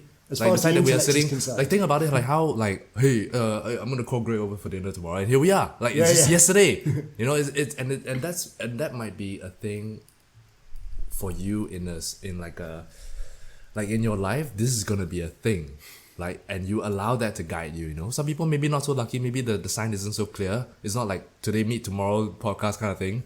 But for you, it seems like that's the way, and you follow that. You know, trust that. Yeah, whatever my that. plans are useless. Yeah, just allow the universe to guide you. So the universe likes you. He's helping you a lot. I mean, like I was talking about, like when we were having dinner yesterday, I was saying, like, you know, fuck, I wish I knew what my calling was. I'm like, you know, what do I want to do in life? I'm still searching. And then you said, like, oh, the search is. You said something about, like, there was no point in the search. Remember you said something, and I was like, it was like one of those paradoxes where, like, you don't need to search, it's all within you kind of thing. Yeah, it's so fucking annoying to hear it said as well, because Yeah. it just sounds like... Like, you kind of know that's the answer, but then, like, I still need to go through all this to get to the answer, which is here all along, you know, that kind of bullshit. It's like, yeah, because it's so annoying when someone says it as well. Like, or like, I had another thing that I worked through where it was like, I feel so overwhelmed all the time, and someone was like, yeah, but you're putting that overwhelming yourself, and you're like, I know, but that's not helping me do anything. Like, hearing it isn't helping, but it is like... But we know the answer. Everybody knows what to do. Everybody knows the best thing to do for yourself. Yeah. You know to sleep early and wake up early, to eat healthy, to go to the gym. Everybody knows what to do, but we still don't do it, which is strange. We want to hurt ourselves sometimes. We want to self-sabotage. But then why? Because we hate ourselves. Why? I hate myself. That's why I want to eat all this shit. I want to snot blow. I want to get fucked up because I hate myself. But if you love yourself, which is what the plant medicine allows you to shows you, right? Ultimately, to you are the universe and you love the universe, and if you love the universe, you love yourself, and it ties it all back together. Now you can go out with pure love, with the trees, with the fucking animals, with each other, with your brotherhood, with your friends. So once you have that self-love, which again, to change the world, you change yourself, right? Once you love yourself, then you can allow that love to translate to everything else. And now you realize, like, I care about myself, I care about how I look, I care about how people perceive me. I'm gonna take care of myself. I'm not gonna fuck off. I'm gonna do what needs to be done. Wake up early. Eat fucking vegan and whatever. Which translates all because of the shift within, right? And we have to allow both the yin. We have to allow both the yang, because we need them both. No light without the dark. No dark without the light. You need the demons to take the pain, because you can't. I can't take all the pain. Take some for me. You know. Tank some for me. And these demons could be within you. These demons could be your friends. These demons could be your family who help you along the way, right? It could be anything, things that we don't even know. Sometimes something tinkles, and then you look over there and you kind of dodge something in the traffic. Like you just, I don't know, like anything, a fucking squirrel runs by and you sort of look at it, and it makes you like turn your steering wheel a little bit more, and you know, whatever small things like that the universe is somehow helping you, but you don't even know, right? So many strings are being pulled, so many things are being in play, and we don't even know. Even when I came here and I met Hao like a few days ago, and we had a very simple lunch, and he mentioned to me like, you know, what's your intention coming here? Which is a very simple question, but a very revealing question. Because then, ever since that lunch, I kept thinking about it, and even when I met you guys, I was like, I'm thinking about what I want to do here, you know, because it's something that it's important. Like again, with this constant searching that I'm just always searching. So once he sort of asked me that question, no, I need more answers. I need what is the intention? What am I here for? So it's just a never-ending kind of thing. Like, I feel like I'm going to very arrogantly claim that I'm at the beginning of finding out what my purpose is. And that I seem to be moving towards it. And as chaotic as things seem, I feel like it'll be all right because I'm working towards this purpose. And like when we're at school, the least desirable trait that they really want you to have is curiosity. Unless you're curious about what they want you to be curious about, you know, within these set parameters. And like your parents, they want you to fulfill things that they didn't fulfill, or they have dreams for you that they want you to fulfill. And like everyone wants you to be a certain way. And especially like in like large scale organized societies, like the desire is for you to be like productive sort of thing. And I think that that's replaced purpose for a lot of people. It's like, I'll just be productive at whatever it is that I'm doing. And the only reason that's forced on you is because there are people that like make money out of that who have no human connection to you. So your only value to them is productivity. So they've got every reason to only require that of you. And the last thing that you want from a factory worker is curiosity, because you need them to just be doing repetitive shit. It's like a soldier. Yeah. You don't want him to question, just go right into the fire. Yeah. But now, especially being born into like the situations and families we're born into where we've got a laptop and we can record things and neither of us are in our native country and it will go all over the world on the internet, is like we have the opportunity to actually follow our curiosity without too much consequence. And especially this inheritance for me, like the only reason I'm on the receiving end of it is because of all this fucking trauma. But it has given me the space to like follow my curiosity. And so followed it into the Handpan, followed it into Pachamama, followed it into Thailand, followed it into Buddhism, followed it into Hinduism, followed it into Kirtan, followed it into Sanskrit. Like just following this curiosity, it's like, all right, so I made a mistake at work and I did a typo in an email. And once upon a time, that would have been the worst thing that could have happened. And I'd even get called into a meeting and told off about it by another fucking, even though I'm a grown adult. And now it's like something like that happens and it's like, yeah, but last night I was translating from Sanskrit into English into Thai and learning a deeper understanding of a song that I've been singing for like a year. And so now that email doesn't really seem that much because I'm actually doing stuff with purpose. And so it's like, now it's worth it.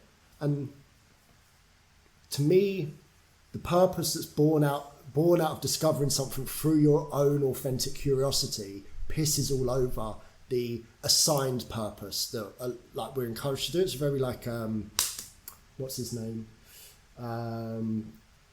concentration camp gulag survivor, Viktor Frankl. Yes, Yeah. that Viktor Frankl style with like it is the purpose that will sustain you, and you do assign purpose things. Like I've assigned purpose to this handpan, but it was beyond my intellect. Whereas when I worked in like a corporate job, I was like, well, you know, I help recruit nurses who do assessments so the government can decide who to give disability benefits and state support to so that they can spend money more efficiently. And isn't that lovely? And the reality was like, it was just a fucking shit job. And I was taking perfectly nice people and putting them into this shit job. And yeah, I can fucking do intellectual fucking acrobatics to give it meaning. But at the end of the day, I still wanted to jump in front of a train. No. I mean, like a job like that, like what you just described, it still has purpose in society. Not shitting on it, sure, but like any job, you can give it meaning. But if you, the one doing it, don't feel fulfilled, then that it doesn't matter anymore. You could be the fucking CEO of fucking, it could be Elon Musk. But if you were in that position, you didn't find any purpose or value that was authentic to you, then it wouldn't have any meaning. Yeah. So the fact that you took this risk and you took this step to set your life in a particular trajectory which led you to here where you are now and closer to your truth, all good.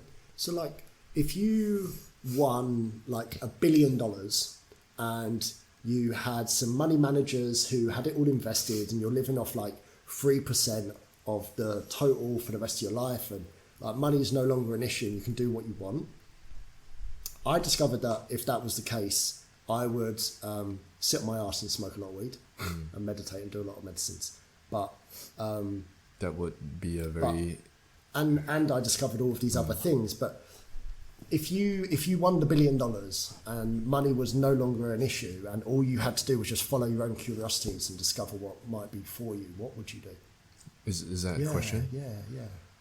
Like I said at dinner yesterday, if I never had to worry about money anymore, my life would not change. I would still wake up, go to the gym, go to jiu-jitsu at night, hang out with my friends, and continue pursuits. Like I will continue the pursuits that have no end. Like going to the gym, training, yoga, like there is no end goal of these things. You can't be the strongest man, you can't be the fastest woman. You can't like say if your goal was to hit $1 billion, okay, done. If your goal is to climb a mountain, okay, done. Then what?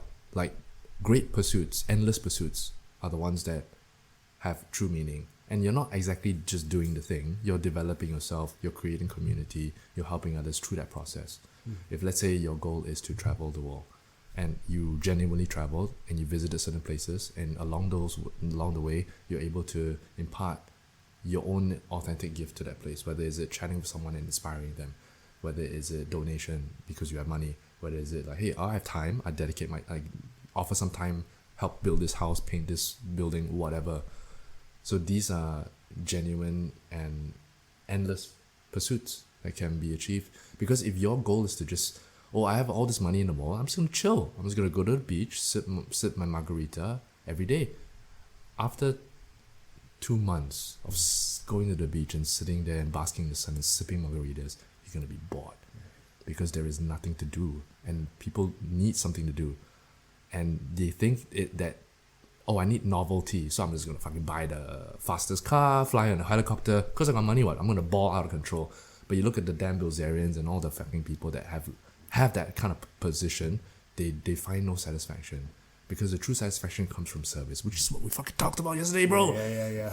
So, again, what if you think of whatever that you want to do now, if money was an option, what would you do? And let's say I told you these things. Now, these things aren't expensive. I'm doing that now. I'm still going to gym every day. I'm still like, I'll go to jiu-jitsu at night. And I still get to talk to my friends. So as I said, my life won't change. The only thing is that I'll feel a bit more comfortable. Maybe I'll drive a bigger car, or ride a bigger bike, or have a better phone. But other than that, I'll still be doing the same thing. I'll still be the same person. I'll still wear the same clothes. Yeah. You know? And what would you do with the time? Spend it to do the things I want to do. Spend it with the people I love. So you do more jiu-jitsu, more gym. I mean, as much as I can do within the limits of my body, right? And so, is there anything that you're not doing because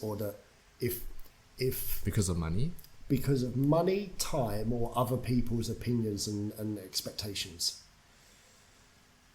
For example, I now sing, and I've recently danced sober.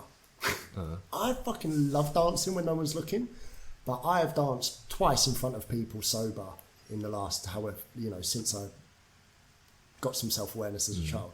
Do you know what I mean? Because where I come from, if you're a guy that can dance sober, it's probably gay. Do you know what I mean? It's that kind of like attitude.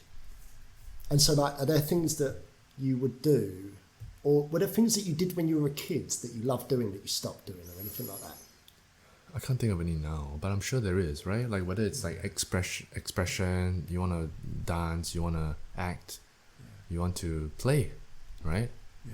But because as an adult, you grow older, you get more self-conscious, you're worried about what people think, and you want to be seen in a particular light because you have an impression of yourself. Maybe I'm a big CEO, I can't be dancing around or twirling around. But then that's external, ma. Yeah. So, I mean, I'm sure at some point when you're open enough or comfortable with yourself, you'll do it without any fear of ridicule. But also, what's the point?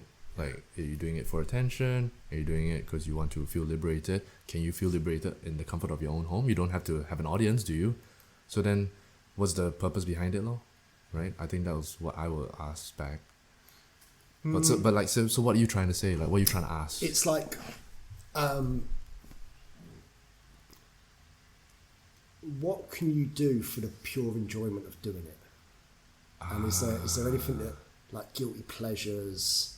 To be honest, like, a lot of this stuff, I discovered it, I don't know, it just fucking happened. I don't even know. Like, I'm talking as if I knew. Anything that allows you to go into a state of flow, lor? Whether you're painting, you're listening to music, your conversation. Do you know how fucking 2 hours went by already? You don't know what. Yeah. So it's moments like this where I feel like the way I can move closer to flow is through connection. Whether I'm connected with nature, whether I'm connected with people, or whether I'm connected with the thing that I'm doing. Pottery, fucking farming, recycling, anything that puts you in a state of like present moment. You know? And there are a lot of them fucking making coffee, green tea, that kind of shit. You know, people do all the contraption. That's still a form of Zen, what? Yeah. Because you're being it's in the legit for them. moment. There's nothing else. Nothing else matters really, what? But then, so it's like, so you're kind of saying about not knowing where the purpose is or what your purpose is, but at the same time, it seems like you're living it. In a sense, Because you haven't told me of anything that, like, if whatever you, I want to do, I'm doing now. Yeah, if we removed all of the limitations. But I still you have do my it. own fears and my own anxieties, what, right? I still have, like anybody else. So, I guess the perspective is, if I am truly fucking a billionaire now, and nothing would change, why would I then still feel anxious? Which is a question that I guess all of us, we need to answer at some point also, what? I don't know, I don't fucking answer. I don't know. But it's true, it's quite revealing that you mentioned that, like, I don't know. Right? I don't fucking know. That's a good place to start. Yeah, I guess. And I guess it's a good place to end soon, so my battery's dying. Fair. It's been a great chat, man. Yeah, sweet. Cheers, mate. Before we close it off, can I humbly request a short little... Yeah. Yeah? Yeah. And at Wachuma Walks. Yes. Oh, okay. So, how can people reach you? Drop me all your Instagrams, your websites, or whatever. I will link them in the description below. So, yeah. So at Wachuma Walks, Wachuma is Huachama, Walks, Walks. And then if you want to hear the continuation of this conversation, come to the Wachuma Talks podcast, which is coming soon. which is going to be coming soon. Yeah, and we'll continue this. And if you want to watch me play the handpan, you just go to at Copan Craig, Kohpankraig, Copan Craig, like What, poke. this is on Copan, Instagram or? yeah, it's Oh, the okay, Instagram. okay. Yeah. So yeah, give me a second. It was fun, man.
Amazing.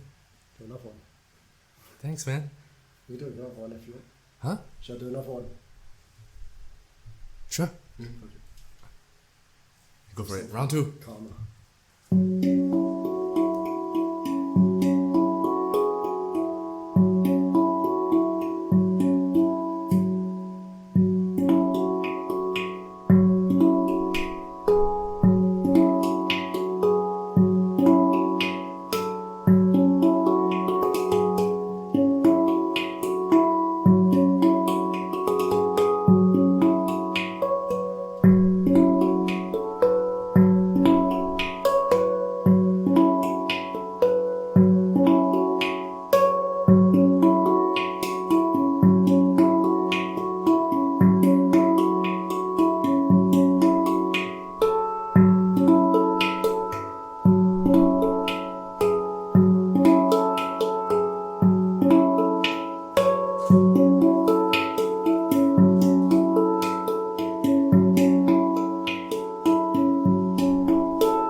on that last note, that's pretty much it. Thank you. Yeah, there you go. Cheers. Cool, man. Thank you. That's it. Hello again. Glad that you made it to the end, and I hope you enjoyed the episode, and I hope you enjoyed the little surprise performance as well with his handpan finesse. As always, if you enjoy what you hear, share it with your friends, repost it on IG, tag me, tag the Mostly Yoga page, and I'll repost it. You can also, again, support the podcast by donating to the Ko-fi page. All the links will be in the description below. Let me know if you have any questions. Feel free to reach out to me. Feel free to reach out to Craig. Yeah. And what else? That's all. I got a couple more episodes lined up already. I think the next episode should be out already as well. Vroom vroom. Oh, what's that? Okay, I dropped like 3 episodes at once, so they should all be out already. So go ahead and listen to the next one. Hope you have a great rest of the day, rest of the week, the rest of your life. That's all. Thank you. Bye bye.